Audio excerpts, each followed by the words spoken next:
It's time to unwind now. You've had a long day. So settle in, let your head rest gently on your pillow, and take a deep, easy breath. This is your quiet space now. A space where the outside world fades. And in its place, a gentle story begins to unfold. Tonight, we're going to journey far, far back in time. To the warm, sunlit courtyards of ancient Rome. To cobbled streets where sandals clacked softly on stone. To gardens shaded by olive trees, where laughter echoed quietly through the air. But we're not visiting emperors tonight. Or mighty generals or grand battles. No. Tonight, we'll drift through the quiet lives of Roman children. We'll see how they grew up. What toys they played with. How they were taught. What made them smile. And how the rhythm of the Roman childhood gently unfolded, like a lullaby from the past. So, take a deep breath. Let your eyelids grow heavy. And let's begin our story. Imagine a warm Roman summer morning. The air still and golden. And inside a quiet home, a baby is being born. Roman babies were brought into the world with whispers, oils, and midwives. Most births took place in the family home, not a hospital. And the midwife, a woman of great experience, would gently guide the child into the world. There were soft cloths, warm water, little clay amulets hanging nearby to protect against spirits. For Romans believed in many small gods. And children, so new and fragile, were watched over by special deities. Like Lucina, goddess of childbirth, and Cuba, who helped lull babies to sleep. If the child survived the first few days, a fragile time, they were given a name. And placed under the care of the household gods, called the Lares. A Roman father would lift the child into his arms as a symbol of acceptance. A simple gesture. But deeply important. Life had begun. A Roman child's journey was quietly underway. In the first weeks, Roman babies were often tightly swaddled. Soft strips of cloth were wrapped gently around them, keeping them safe, still, and warm. They wore tiny charms, like the bulla, a small round locket made of gold or leather, given to protect them from harm. Especially the evil eye, which many Romans feared. Boys and girls wore bulli until they came of age. And though their worlds were small, the moments were full of soft wonder. They were sung to by nurses and mothers, in gentle Latin lullabies, fed milk and honey, bathed in shallow basins warmed by the sun.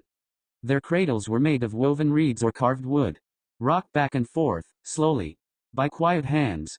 And when the first laugh came, it was met with delight.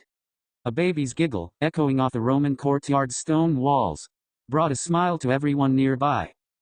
As the months passed, those tiny fingers began to grasp, and little legs learned to wobble.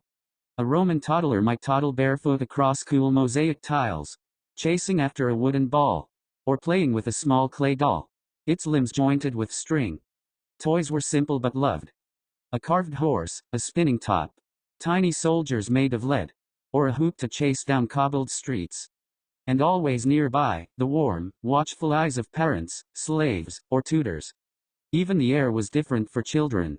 To them, the scent of olives, crushed herbs, and waxed marble floors was just home. And their first words, spoken in Latin, would echo through columns and corridors. Mama. Papa. Ludus, play. By age 7, Roman children began their education. For wealthier families, this meant waking up early, dressing in a fresh tunic, and walking with a pedagogue, a slave who acted like a tutor and chaperone, to the local school. They carried wax tablets for writing, and styluses for etching in soft wax. Lessons were often outside, beneath shady porticos. The master would speak, slowly, and the children would recite back, over and over. They learned reading, writing, arithmetic, and, for boys, especially, rhetoric and law. Girls often stayed home, taught by their mothers, learning to manage the household, weave fabric, and understand family customs. But both boys and girls, no matter their class, were shaped by the rhythms of Rome. There were festivals, market days, and quiet evenings when stories were told. Tales of Romulus and Remus, of Jupiter and Juno, of brave deeds and clever gods. These stories lived in children's dreams. Outside of lessons, there was time for joy. Children in ancient Rome loved games. They played knucklebones, a game like jacks, using sheep bones or small carved stones. They raced hoops, played tag, sang songs, and told jokes. And during festivals like Saturnalia, they laughed with their families, dressed in silly costumes, and exchanged small gifts. For one day, slaves and masters switched roles, and even children might pretend to rule the house. There were also birthdays, celebrated with honey cakes and candles. The child would make a wish, just like today. In the evenings, siblings sat together by oil lamps, eating dates and figs, listening to stories whispered by an old relative, as crickets chirped outside in the Roman twilight. As children neared the age of 14 for boys, or 12 for girls, they prepared for quiet, meaningful ceremonies. For boys, this meant leaving behind the bula they had worn since birth. He would remove it and dedicate it to the household gods. Then don his first toga virilis, the white toga of manhood. It was not loud or showy, just a soft, dignified moment of crossing into a new life.